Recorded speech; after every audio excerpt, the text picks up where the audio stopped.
So here we are today at Holy Wednesday, and we're focusing on two key events that happened before Jesus is arrested and crucified, buried, and resurrected.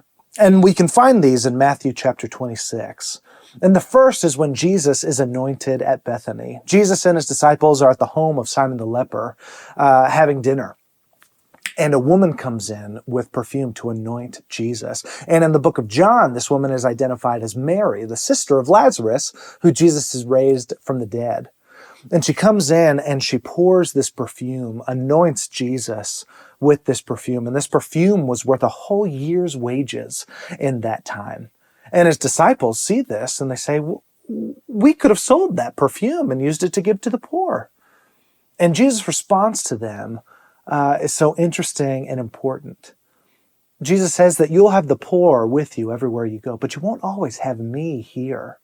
Jesus was pointing out this woman's love and devotion and gratitude to Jesus. Pointed out this major act to show her love to Jesus, to give Jesus everything that she had. And right after this, we see when Judas goes to the chief priest to sell Jesus out for 30 silver coins, which in that day was worth about 4 months' wages.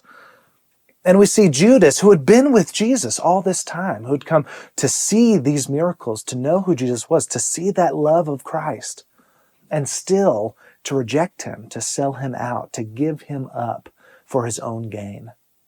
And so as we look at these two stories today on Holy Wednesday, we are proposed with these two questions, or these two options rather, of what do we do when we encounter Jesus? Do we give him all that we are? Or do we let him pass right by? Do we use him to get what we want? See, our response to Jesus, it can't be anywhere in the middle. It's either we give him our lives or we give him away. And so, on this Holy Wednesday, I ask you, are you going to give him your life or are you going to give him away?